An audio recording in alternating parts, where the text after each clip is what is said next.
नमस्कार दोस्तों, OCN network में आपका स्वागत है। मैं हूं ओमकार चौधरी।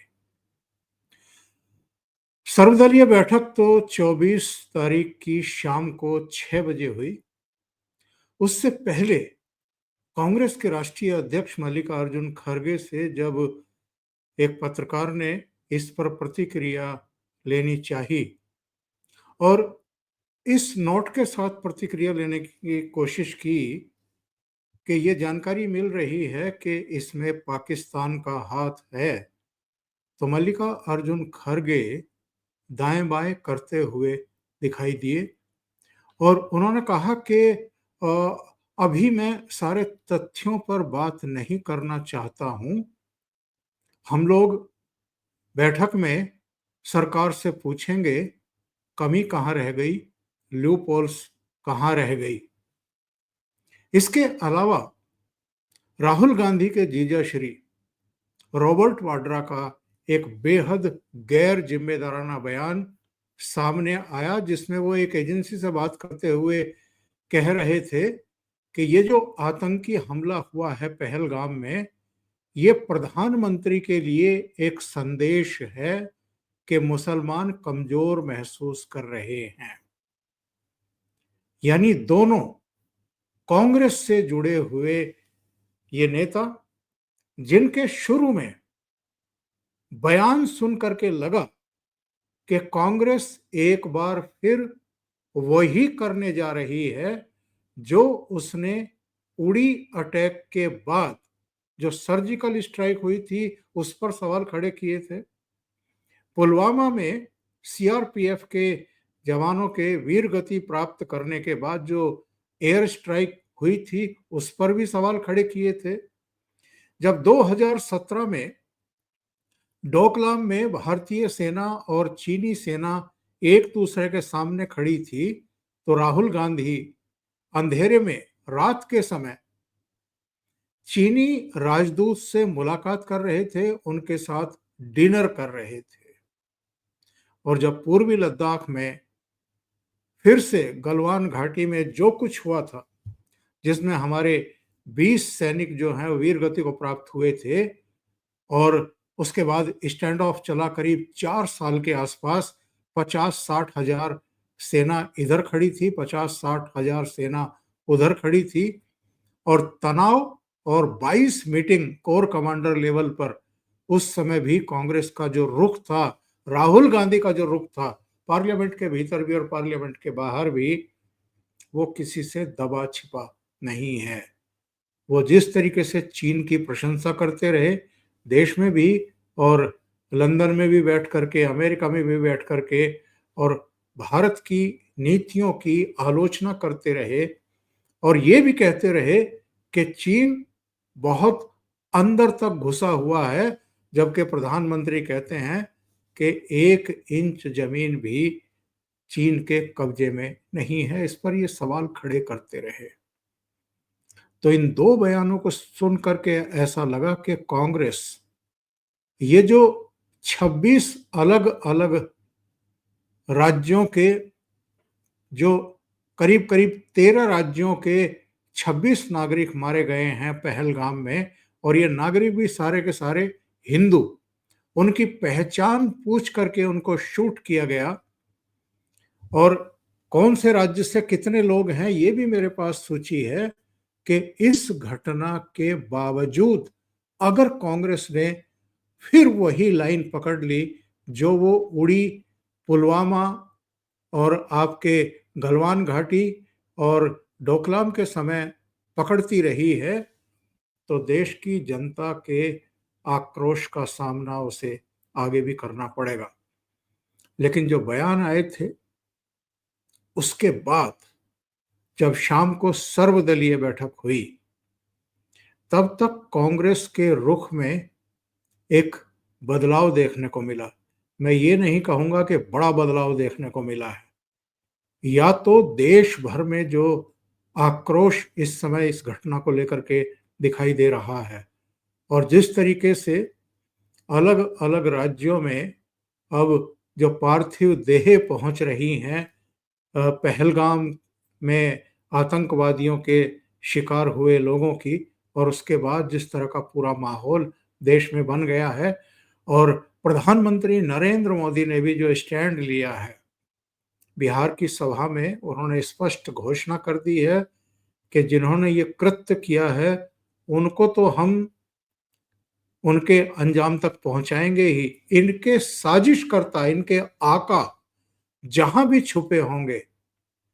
और जो थोड़ी बहुत इनकी जमीन बची हुई है आतंकवादियों की, आतंकवादियों के सरगनाओं की, इनको मिट्टी में मिलाने का काम हम करेंगे। सभा में भी, और जो सभा को सुन रहे थे, प्रधानमंत्री को सुन रहे थे, उनकी भी देश भर में जिस तरह की प्रतिक्रियाएं आई, और सोशल मीडिया पर भी जिस तरीके से लोगों का आक्रोश फूट रहा है कि हिंदुओं को उनकी पहचान करके मार डाला गया। और सबसे बड़ी घटना, असदुद्दीन ओवैसी, जो मुस्लिम परस्ती के लिए, जो मुस्लिम राजनीति के लिए जाने जाते हैं, वो खुलकर के इस घटना, इस हमले और हिंदुओं की पहचान करके उनकी हत्या करने के खिलाफ जिस तरीके से वो आए हैं निकल करके, और उन्होंने आतंकवादियों को हरामजादा कहा है, कुत्ते कहा है, और ये कहा है कि ये पाकिस्तान की करतूत है और घुस करके ही इनको मारना चाहिए। उसके बाद से जो विपक्षी दल और नेता इस मामले पर भी सिक्योरिटी को लेकर के, सरकार की नाकामी को लेकर के, सुरक्षा बलों की विफलता को लेकर के, या गृह मंत्री अमित शाह को की विफलता को लेकर के जिस तरह की डर्टी पॉलिटिक्स करने की कोशिश कर रही थी या सोच रही थी, उनको पुनर्विचार करना पड़ा अपनी रणनीति पर। और ये बात मैं इसलिए कह रहा हूं कि जो अतीत में इन्होंने गलतियां कर दी हैं, ऐसे एक दो नहीं, अनेक दृष्टांत हैं जब विपक्ष को बोलना चाहिए था और उसने आपराधिक चुप्पी साध ली, जबान पर, मुंह पर टेप चिपका लिया। जब नुपुर शर्मा के बयान के बाद उनके बयान का समर्थन करने के लिए उदयपुर में कन्हैया दर्जी की गला रेत करके हत्या की गई थी, तब भी जो शीर्ष नेतृत्व था कांग्रेस का और अलग अलग दलों का, वो चुप्पी साध गया था। इसी तरीके से एक अमरावती में गला रेता गया था, उस पर भी इन लोगों ने चुप्पी साध ली थी। जब बांग्लादेश में हिंदुओं पर क्रूरता और बर्बरता हो रही थी, उनको निशाना बनाया जा रहा था, मंदिरों को नष्ट किया जा रहा था, पूजा पंडालों पर अटैक हो रहे थे, जब उनकी हत्याएं की जा रही थी, माँ बहन बेटियों की अस्मत पर हाथ डाले जा रहे थे, तब भी विपक्ष चुप्पी साधे हुए था। और तब राहुल गांधी को और प्रियंका गांधी वाड्रा को गाजा दिखाई दे रहा था, बांग्लादेश में हिंदुओं पर अत्याचार दिखाई नहीं दे रहे थे। मुर्शिदाबाद में अभी जो पिता पुत्र जो मूर्तिकार थे, जो देवी देवताओं की मूर्ति बनाते थे, उनकी जिस तरीके से निर्ममता पूर्वक हत्या की गई है, उस पर भी ये लोग चुप्पी साधे रहे। ऐसे अनेक दृष्टांत हैं जब हिंदुओं पर अत्याचार के समय ये लोग चुप्पी साध जाते हैं। और कोई दादरी का अखलाक, अगर घटना कुछ और हुई है और उसको कुछ और तरीके से पोर्ट्रे करके पेश किया गया है, तो उस पर भी न केवल ये लोग असहिष्णुता की, इनटॉलरेंस की बात करने लगते थे, बल्कि बहुत सारे इनके जो चाटुकार थे, जो इनके द्वारा उपकृत थे अतीत में, वो अवार्ड वापसी गैंग जो है वो भी खुल करके उस समय सामने आ गया था। और पूरी दुनिया में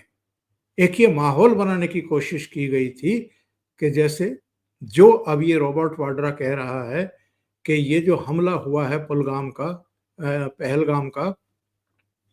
ये एक संदेश देने के लिए है कि मुसलमान खुद को असुरक्षित महसूस कर रहे हैं।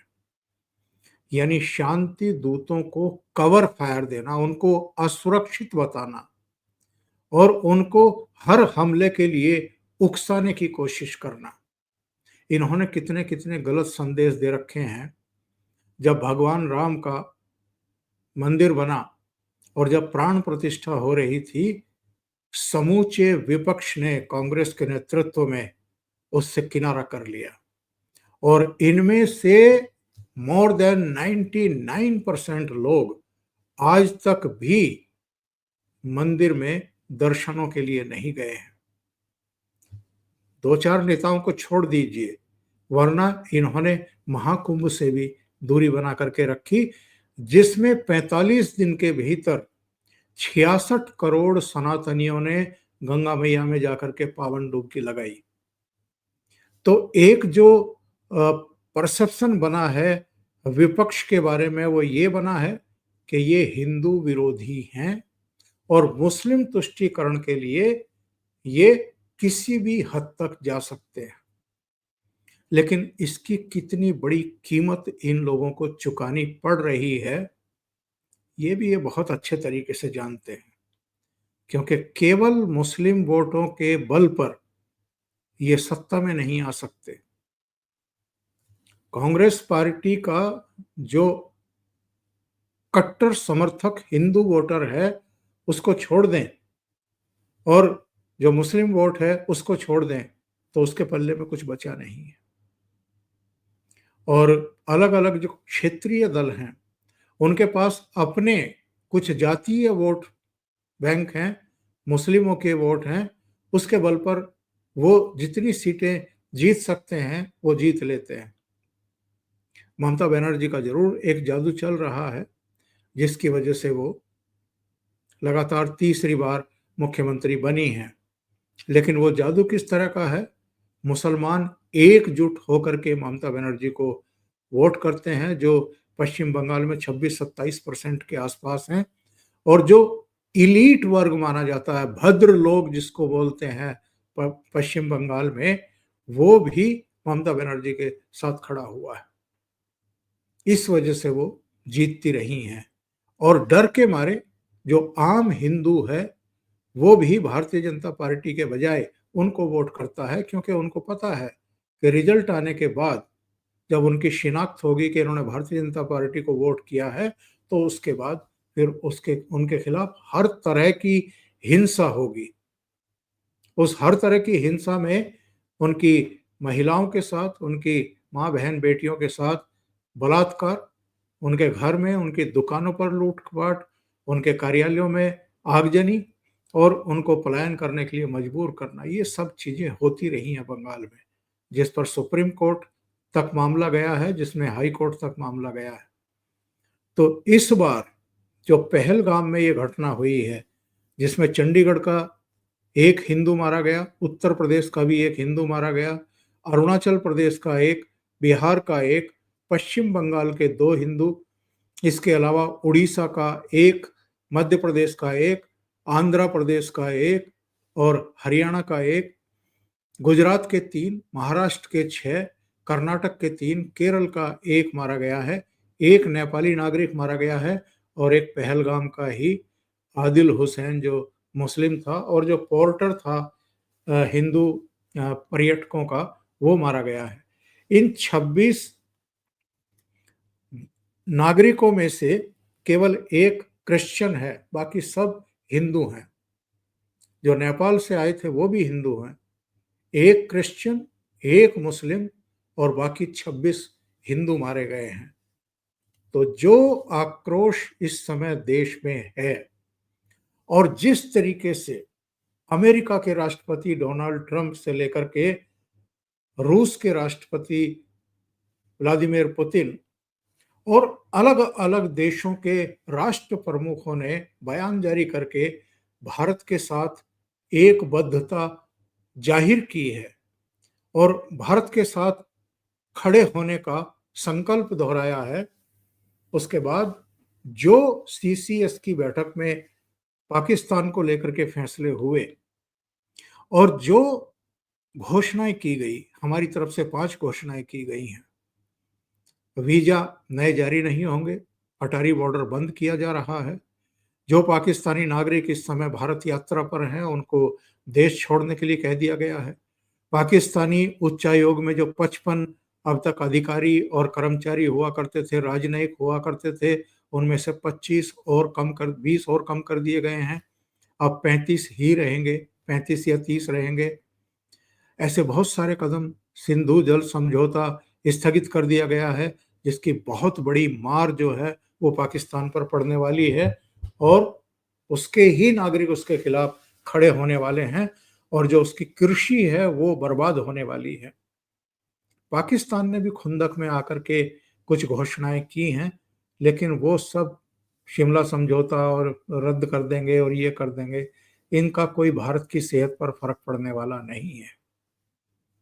लेकिन ये जो आक्रोश देश में है, उसी का नतीजा है कि सर्वदलीय बैठक में राहुल गांधी ने एक आध सवाल जरूर पूछे हैं कि साहब सुरक्षा में चूक कैसे हो गई, वहां सुरक्षा बल क्यों नहीं तैनात थे। लेकिन जो जानते हैं कि पूरे कश्मीर में तो हर जगह आप सुरक्षा बल तैनात नहीं कर सकते। ये मेन सड़क से करीब 5 किलोमीटर मीटर अंतर अंदर है जगह जहां पर यह घटना हुई है। वहां पर कोई सीसीटीवी भी नहीं था और वहां पर सुरक्षा बलों का कोई व्यवस्था भी नहीं थी, एम्बुलेंस भी नहीं थी। तो ये स्थानीय तौर पर लापरवाहियां हो सकती हैं। और आईबी के अधिकारी जो वहां मौजूद थे, उन्होंने जानकारी दी है सारे पक्ष विपक्ष के नेताओं को कि हुआ क्या है, गड़बड़ी कहाँ हुई है, चूक कहाँ हुई है, गलती कहाँ हुई है। इसके बाद मल्लिकार्जुन खड़गे हों, राहुल गांधी हों या आपके असदुद्दीन ओवैसी हों, सारे विपक्षी दलों के नेताओं ने एक सुर से ये कहा है कि जो भी कार्रवाई मोदी सरकार करेगी, भारत सरकार करेगी पाकिस्तान के खिलाफ, हम पूरी तरीके से उसके साथ खड़े हुए हैं। तो ये जो नरसंहार हुआ है और वो भी हिंदुओं का हुआ है, इससे जो देश में एक आक्रोश दिखाई दे रहा है इस समय, और पूरा देश जिस तरीके से प्रधानमंत्री नरेंद्र मोदी के पीछे खड़ा हो गया है, उसी से सहम गया है पूरा विपक्ष। और अतीत में चूंकि मार खा चुका है, लोगों की नाराजगी का सामना कर चुका है, इसलिए इस बार वो पुरानी गलती कम से कम अभी दोहराता हुआ दिखाई नहीं दे रहा है। अभी के लिए इतना ही। बहुत बहुत धन्यवाद। अगर आपको ये चैनल और इसके कंटेंट पसंद आ रहे हैं तो लाइक करें, कमेंट करें, वीडियो को शेयर भी करें। अभी तक अगर आपने ये चैनल सब्सक्राइब नहीं किया है तो सब्सक्राइब कर लें और साथ में लगे बेल आइकॉन को दबाना ना भूलें, ताकि आगे आने वाले वीडियो और उनके नोटिफिकेशन आप तक पहुंचते रहें। बहुत बहुत धन्यवाद। नमस्कार।